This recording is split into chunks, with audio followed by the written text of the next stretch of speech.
बच्चे मन के बहुत सच्चे होते हैं। क्या कहा मैंने? बच्चे मन के बहुत सच्चे होते हैं, बस होमवर्क करते समय ही वो ज़्यादा रोते हैं। Welcome to channel class 11th miscellaneous chapter 2। Homework भी कर लिया करो यारो। Relation and function. मिसलेनियस का मतलब थोड़ा सा डिफ़िकल्ट। तो ये हमने पहला क्वेश्चन लिया। एफ एक्स दे रखा है और जी एक्स दे रखा है, दोनों दे रखे हैं। बिल्कुल नया फीचर लिख के दिया इन्होंने। एफ एक्स एक्स स्क्वायर के बराबर भी है, एफ एक्स 3x के बराबर भी है। लेकिन जब ये एक्स स्क्वायर के बराबर है तो x की वैल्यू आपको लेनी है 0 से 3 तक, और जब ये 3 to 10 है तो x की वैल्यू लेनी है एफ एक्स की 3x। सिमिलरली सेकंड पार्ट जी एक्स से डिनोट किया, एक्स स्क्वायर 3x, ये दोनों सेम है, बस एक जगह gx और एक जगह एफ एक्स। जो डिफरेंस रखा है वो इस पर रखा है। ये हमारे पास 2 है, 2, और ये भी क्या है 2 है। यहाँ पे कॉमन पॉइंट 3 था और ये 3 था। रूल ये होता है जहाँ पे ख़त्म हो रहा है वहाँ से ये शुरू होता है, जहाँ ये ख़त्म हो रहा है वहाँ से ये शुरू होता है। तो X square 3x 0 to 2 2 to 10। अब ये कह रहा है कि शो करो, बात समझिए, जी एक्स भी दो चीज़ों के बराबर हो गया, एक बार एक्स स्क्वायर एक बार 3x। एक्स स्क्वायर लोगे तो x को वैल्यू 0 से 2 तक पुट करनी है, 3x लोगे तो x की वैल्यू 2 से 10 तक लेनी है। अब आपको ये शो करना है कि जो फंक्शन है f, शो दैट, तो द रिलेशन f को भी रिलेशन कहा है, g को भी रिलेशन कहा। अब शो करना है कि f is a function but g is not a function. तो अगर कोई फंक्शन होता है तो उसमें x रिपीट नहीं होता है, तो x रिपीट हो रहा है या नहीं रिपीट हो रहा है उसके लिए आपके देखना है। तो ये x इजिकल टू 3 ये इसमें भी आ रहा है, रिपीट x इजिकल टू 3 ये इसमें भी आ रहा है। तो यहाँ पे जो x की वैल्यू है वो दोनों क्या हो रही है, रिपीट हो रही है। अब हमें ये देखना है कि x जो रिपीट वैल्यू हो रही है, रिपीटेड वैल्यू, वो आप देखें तो वो है x इजिकल टू 3, करेक्ट। अब जो है हम एफ एक्स एक बार लेते हैं एक्स स्क्वायर, और हम यहाँ पे x को वैल्यू देते हैं जो रिपीटेड वैल्यू वो 3, क्योंकि बाकी तो 0 1 2 3 सब इसमें आएंगे, फिर 3 से लेके 10 तक इसमें आएंगे, तो 4 5 6 7 8 वो ऊपर तो जाएंगे नहीं, तो वैल्यू दोबारा रिपीट नहीं होगी। ये हमने रखा 3, तो ये आपके पास 3 का स्क्वायर इज इक्वल टू 9। फिर हमने एफ एक्स दूसरे वाला लिया 3x। अब हमने फिर से x की जगह ये वाला 3 रखा, तो ये हो गया हमारे पास f3, 3 इंटू 3 कितना आ गया 9। तो आपने देखा जब हमने पहले 3 रखा तो भी 9 आया, जब हमने यहाँ भी 3 रखा तो भी 9 आया। तो इसका मतलब अगर हम टेबल बनाएंगे तो 3 पे दोनों ही केसेस पे क्या आ रहा है, 9 आ रहा है, 3 सेम है, राइट। तो यहाँ पे दोनों की वैल्यू भी सेम आ रही है। अब इस पे आते हैं जी एक्स पे। x is equal to 2 is repeated, जो दोनों में कॉमन है, वैल्यू इन जी एक्स। अब जी एक्स हम दो बार लेंगे, एक बार ये, तो G X is equal to X square. अब हमने यहाँ पे x की जगह क्या रख दिया, जो कॉमन पॉइंट है वो रख देना आपको। तो ये हमने 2 रख दिया, तो ये हो गया 2 का स्क्वायर, 2 का स्क्वायर 4 आ गया। अब हमने दूसरा लिया G X is equal to 3x, तो g की जगह हमने यहाँ पे क्या लिख दिया, फिर से 2 रख दिया, तो 3 इंटू 2 इज इक्वल टू 6। अब अगर आप g की जो है रोस्टर फॉर्म बनाते हैं तो आप देखेंगे 2,4 और 2,6, ऐसे आगे भी वैल्यूज आती रहेंगी। तो यहाँ पे आपने देखा कि जब x जो है 2 है तो इमेज 4 है, जब x 2 है तो इमेज 6 है, करेक्ट। यहाँ पे आपने देखा जब हमने f बनाया तो 3,9, दूसरे पे भी 3,9, तो ये दोनों ऑर्डर पेयर सेम है, तो दो बार लिखने की जरूरत नहीं होती है, एक ही बार लिखिए, तो इसको आप छोड़ दीजिए या लिखते भी रहिए। तो आप यहाँ देख रहे हैं कि x रिपीट नहीं हो रहा। अगर x रिपीट हुआ है तो y जो है सेम टू सेम है। यहाँ पे x जो है रिपीट हुआ और y क्या है, डिफरेंट है, तो x can not be repeated, x can not be repeated for a function, for a function. तो क्या g फंक्शन है? नहीं, क्यों? क्योंकि x की जो है 2 इमेज हो गई है, तो it is g is not a function, इस हिसाब से जी आपका फंक्शन नहीं है। एफ में जो है दोनों जो है सेम है, एक्स सेम है, ठीक है, यूनिक इमेज है, यूनिक इमेज, या एक्स इज नॉट रिपीटेड, ठीक है, कि x की एक ही वैल्यू के लिए दो इमेज नहीं है। यहाँ पे x की एक ही वैल्यू के लिए दो इमेज है तो इसका मतलब x रिपीट हो गया y के लिए, यहाँ पे y के लिए x रिपीट नहीं हुआ है तो ये क्या है, फंक्शन है। तो ये जो f है therefore f is a function. तो इस तरीके से आपको शो करना है कि एक बार 3 एक्स स्क्वायर रख के एक बार 3 3x में, तो दोनों x के लिए y भी क्या है, सेम है। इसमें दोनों सेम x के लिए y डिफरेंट हो गया तो ये फंक्शन नहीं है, इट इज ए रिलेशन और it is a function. Clear, बाकी वैल्यू रखने की जरूरत नहीं है। ओके, चलिए अब आते हैं हम क्वेश्चन नंबर 2 की तरफ। कुछ पूछना हो तो क्लास में पूछ लेना। तो रिलेशन में x रिपीट हो सकता है, फंक्शन में x रिपीट नहीं हो सकता। तो इधर f में x रिपीट नहीं हुआ, या g में x रिपीट हो गया, y दो बार डिफरेंट आ गया। तो अभी मैंने आपको एक शेर मारा था, बच्चे मन के सच्चे होते हैं, बस होमवर्क करते समय ही रोते हैं। तो प्लीज़ होमवर्क करते समय मत रोया करो, दिल खोल के होमवर्क किया करो, 5-5 बार होमवर्क किया करो।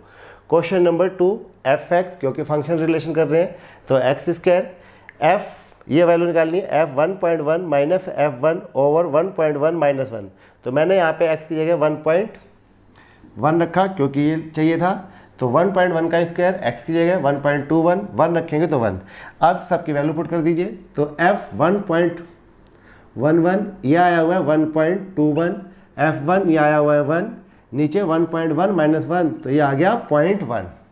इसके बाद यहाँ सॉल्व कर रहा हूँ, 1.21 में से 1 गए, 1 रुपये 21 पैसे में से 1 रुपये आ गया तो 21 पैसे, नीचे आ गया ये 0.1, डेसिमल हटाइए,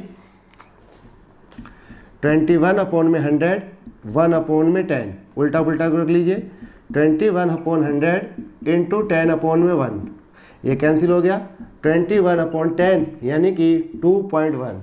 तो this is our beautiful answer for this question. तो होमवर्क करो 5 बार 5 बार 5 बार, राइट। आइए क्वेश्चन नंबर 3 पे। एक गाना था बचना ए हसीनो, ठीक है। तो जब आपको डोमेन निकालना है तो आपको दो चीज़ों से बचना है, एक 1/0 यानी इन्फिनिटी नहीं आना चाहिए, और एक स्क्वायर रूट जो है नेगेटिव नहीं आना चाहिए। तो क्योंकि ये अपोन में है और उन्होंने कहा है डोमेन निकालो, तो इन्फिनिटी आने के चांसेस हैं। तो इन्फिनिटी आता है डिनोमिनेटर की वजह से, इसलिए हम डिनोमिनेटर को 0 रखते हैं, इसके फैक्टर करते हैं, फैक्टर करने के बाद x की वैल्यू 6 आ गई और x की वैल्यू 2 आ गई। ये फैक्टर मैंने यहाँ लिख दिए। इसका मतलब ये हो गया, अगर मैं 6 यहाँ लिखूंगा तो 6 माइनस 6 0, तो समथिंग अपॉन में 0 अनडिफाइंड। इसी तरीके से 2 रखूंगा तो 2 माइनस 2 0 अपॉन में अनडिफाइंड। बाकी आपको क्योंकि ग्राफ प्लॉट करना होता है तो आप सारी वैल्यू रख सकते हो, किसी तरीके की किसी वैल्यू पे कोई ऑब्जेक्शन नहीं है। तो क्योंकि हम सारी वैल्यू दे सकते हैं तो इसका जो डोमेन है वो है ऑल रियल नंबर, लेकिन आप दो वैल्यू नहीं दे सकते हैं। तो इस हिसाब से जो इसका ब्यूटीफुल आंसर हुआ, समझ गए, बचना ए हसीनो, राइट। तो आपके पास जो यहाँ पे डोमेन है वो हो गया ऑल रियल नंबर, सारे रियल नंबर एक्सेप्ट, ये बुक में भी एक्सेप्ट लिखा हुआ है, अगर आप थ्योरी ढंग से पढ़ोगे तो बहुत सारे टीचर माइनस पढ़ते हैं तो ये गलत पढ़ते हैं। एक्सेप्ट कौन कौन से पॉइंट छोड़ के, 2,6। तो इस क्वेश्चन के जो डोमेन है वो है ऑल रियल नंबर, जिसमें 2 इंक्लूड नहीं होगा और 6 नहीं होगा। क्यों नहीं होगा, 2 रखने पे और 6 रखने पे अनडिफाइंड वैल्यू होती है, इन्फिनिटी होती है। ऑल रियल नंबर सारे के सारे फंक्शन ग्राफ पे चलते हैं, इसलिए हमेशा 99% केसेस में डोमेन जो है ऑल रियल नंबर होता है। क्वेश्चन नंबर 4, इस बार भी डोमेन और रेंज निकालना है। तो जैसे हमने कहा डोमेन और रेंज निकालते समय आपको बचना है हसीनो, इन्फिनिटी से बचना है और स्क्वायर रूट नेगेटिव से बचना है। तो अब ये स्क्वायर रूट आ गया, तो ये मैंने आपको पहले भी सिखाया था। तो डोमेन क्योंकि स्क्वायर रूट में है, अपोन में है तो इन्फिनिटी आना चाहिए, स्क्वायर रूट में है तो नेगेटिव नहीं आना चाहिए। तो डोमेन निकालने के लिए मेथड ये है, पुट करना होता है, स्क्वायर रूट के अंदर की जो वैल्यू है वो जो है 0 या 0 से ज़्यादा होनी चाहिए। तो पुट करना होता है x - 1 greater than equal to 0। इस हिसाब से x greater than equal to 1, यानी इस क्वेश्चन में आप x को जो वैल्यू दे सकते हैं वो या तो 1 या 1 से ज़्यादा। तो इस तरीके से ऐसे भी लिख सकते हो आप, 1 to इन्फिनिटी। तो ये रियल नंबर के लिए ब्रैकेट यूज होती है, 1 to इन्फिनिटी। तो ये तो हो गया डोमेन का आंसर। अब हम निकालते हैं रेंज। रेंज निकालने के लिए बहुत सारे क्वेश्चनों में डोमेन पता होना चाहिए। तो फॉर रेंज, रेंज के लिए आपको जो मेथड बताया था 2.3 में वो ये था, पुट कीजिए f x is equal to y, which is f x, this one f x. तो ये एफ एक्स हो गया square root x minus one is equal to y. अब इसको ऐसे सोल्व कीजिए कि एक्स की वैल्यू आ जाए। उसके लिए squaring both side, x minus one is equal to y square. X की वैल्यू निकालनी होती है वाई स्क्वायर प्लस वन, कोई डाउट? ये स्क्वायर रूट में नहीं है और ये हो गया वाई स्क्वायर प्लस वन। तो हमें ये बताना था कि वाई की वैल्यू क्या क्या हो सकती है। अब अगर ये अपोन में होता तो मैं इसको जीरो पुट करता, स्क्वायर रूट में होता तो ग्रेटर देन पुट करता। अब ये अपोन में नहीं है तो मुझे करना क्या पड़ेगा? नाउ यूजिंग डोमेन, आपको डोमेन यूज करना पड़ता है। एक्स की जो वैल्यू आपने निकाली है, डोमेन में आपने एक्स की वैल्यू निकाली है, x is greater than equal to one. तो जैसे हमने कहा कुछ क्वेश्चन में आपको जो है डोमेन की जरूरत पड़ेगी। अब आपने एक्स निकाला ये, तो इस एक्स को यहाँ पुट कर दीजिए। तो Y square plus one greater than equal to one, Y square greater than equal to zero और Y greater than equal to zero. तो जो वाई आएगा वो या तो जीरो आएगा या जीरो से ज़्यादा आएगा। तो इस तरीके से जो आपकी रेंज है वो हो गई y greater than equal to zero, या इस फॉर्मेट में भी लिख सकते हैं आप जीरो टू इन्फिनिटी। ये सभी के सभी रिलेटेड होते हैं रियल नंबर से। तो this is our beautiful answer. तो ये आंसर है रेंज का, ये आंसर है डोमेन का। तो ये मेथड होता है, ये मैंने रेड कलर में लिख दिया आपको कि जब भी आपके पास स्क्वायर रूट नहीं है, अपॉन में नहीं है, तो फिर आपको डोमेन यूज करना होगा। तो ये इन्होंने दे रखा था एक्स ग्रेटर देन वन, हम पहले निकाल चुके थे तो उसका इस्तेमाल करेंगे। चलिए क्वेश्चन नंबर 5 पे आ जाइए आप लोग। ठीक है, कुछ ना समझ में आए क्लास में आके पूछते रहना। Question number 5, f x is equal to mod x minus one. इसमें हमें कैलकुलेट करना है डोमेन एंड रेंज। तो मोड वाले में भी डोमेन और रेंज फिक्स होता है, इसमें इन्फिनिटी भी नहीं आएगा, स्क्वायर रूट नेगेटिव भी नहीं आएगा। तो इस क्वेश्चन में डोमेन हो गए ऑल रियल नंबर, और रियल नंबर जिसको बुक जो है कैपिटल आर लिख देती है। तो ये हो गया all real number, negative positive कुछ भी आप दे सकते हैं। और जो इसकी रेंज है, क्योंकि मोड है तो मोड से बाहर जो भी वैल्यू आती है वो आती है positive real number, positive real number. तो अगर आप इसमें जो है मान लीजिए वन पुट करते हैं तो वन माइनस वन ये जीरो हो गया, और अगर आप सबसे छोटी वैल्यू जीरो पुट करते हैं तो जीरो माइनस वन क्या आ गया? वन आ गया। तो ऑल पॉजिटिव नंबर में जीरो भी आ रहा है, तो जीरो से लेके जितने हैं सारे के सारे आते रहेंगे, इसके लिए कोई शॉर्टकट नहीं है। तो ये आपके पास हो गया ऑल पॉजिटिव नंबर जो स्टार्ट हो जाएगा जीरो टू इन्फिनिटी, या आप इसको ऐसे भी लिख सकते हैं y is greater than equal to zero. तो ये रेंज और ये हो गई डोमेन। तो मोड वाले में डोमेन और रेंज फिक्स होते हैं, ग्रेटेस्ट इंटीजर वालों में भी फिक्स होते हैं। तो आपको धीरे धीरे समझाते रहेंगे। तो बाहर नेगेटिव वगैरह नहीं लग रहा तो ये खत्म। तो इस तरीके से mode x. Question number 6 important है, ये बहुत सारे पब्लिक स्कूल वाले इस क्वेश्चन को देते रहते हैं। तो क्वेश्चन ये है कि लेट, ये फंक्शन है एफ लिखा है इसने, ये सेट की ब्रैकेट बनाई है और ये ऑर्डर पेयर की ब्रैकेट बनाई है, x comma x square over one plus x square, x belongs to R. जैसे मैंने आपको पिछले भी बताया, वीडियो में बताया कि एक्स जो है वो डोमेन होता है और वाई जो है वो रेंज होता है। तो इस हिसाब से इन्होंने आपको एक्स डोमेन दे दिया, ऑल रियल नंबर आप इसमें दे सकते हो। अब इस बंदे का इंटरेस्ट है determine the range of F, इस फंक्शन की रेंज निकालनी है। तो बहुत सारे स्कूल वाले इस क्वेश्चन को देते हैं, तो इंपॉर्टेंट मैंने लिख दिया है। तो रेंज, फॉर रेंज, रेंज के लिए डोमेन मालूम होनी चाहिए, लेकिन उससे पहले इसमें आप ये लिखिए f x is equal to y. तो ये आपका x होता है और ये क्या होता है y। तो अगर ये y है तो ये एफ एक्स हो गया। तो इसका मतलब ये हो गया x square over one plus x square is equal to y. जब आप ऑर्डर पेयर लेते हैं तो ये x कोमा y होता है, तो y is equal to this, और y को ही एफ एक्स कहते हैं। तो दिमाग में ये अगर सोचना है कि एफ एक्स क्या है, तो इस क्वेश्चन में जो आपका एफ एक्स है this is x square over one plus x square, ये दे रखे हैं। चलिए अब इसके बाद इसको ऐसे सिंप्लीफाई करना है कि x की वैल्यू आ जाए। तो X square is equal to Y into one plus x square. X square Y को मल्टीप्लाई कीजिए, Y plus Y X square. X की वैल्यू निकालनी है तो एक्स वाले एक तरफ कर लो, X square minus Y X square is equal to Y. X square common ले लो तो 1 minus Y is equal to Y. Line डालिए, एक्स स्क्वायर की value Y over 1 minus Y, x is equal to square root of y over 1 minus y. अब यहाँ पे दो चीज़ें आ गई, हमारा स्क्वायर रूट भी आ गया और अपॉन में भी आ गया। तो अपॉन का मतलब फ्रैक्शन भी आ गया और आपके पास स्क्वायर रूट भी आ गया। तो अब आपको दोनों चीज़ों से बचना है, स्क्वायर रूट नेगेटिव नहीं आना चाहिए और 1/0 भी नहीं आना चाहिए। करेक्ट, ये समझ गए। अब हमें करना क्या है, नाउ जो हमारे पास स्क्वायर रूट के अंदर की वैल्यू होती है उसको greater than equal to 0 put करते हैं। तो 1 में y minus 1 greater than equal to 0। Correct.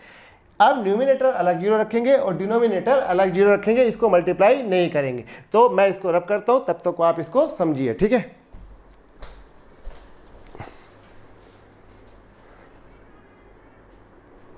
चलिए भी, अब मैं उस तरफ आ रहा हूँ कॉर्नर में, तो आ जाइए। तो ये न्यूमिनेटर है, ये डिनोमिनेटर है, दोनों ग्रेटर दैन 0। तो then y greater than equal to 0, but ये भी greater than equal to 0, 1 minus y greater than equal to 0। Okay, मैंने लिख दिया। न्यूमिनेटर अलग लिखा जाता है, डिनोमिनेटर अलग लिखा जाता है, लेकिन क्योंकि डिनोमिनेटर में अपॉन में है, राइट, तो अपॉन में ये इक्वल टू 0 नहीं चलेगा, तो हमें लिखना होगा 1 माइनस वाई ग्रेटर दैन 0। भाई नीचे 0 नहीं चाहिए, अगर नीचे 0 आ गया तो अनडिफाइन हो जाएगा ये। तो इस तरीके से y इज ग्रेटर दैन 0 ये चलेगा, एंड लगा दिया। Minus y greater than -1, y या x कभी नेगेटिव नहीं होना चाहिए, साइन चेंज कीजिए।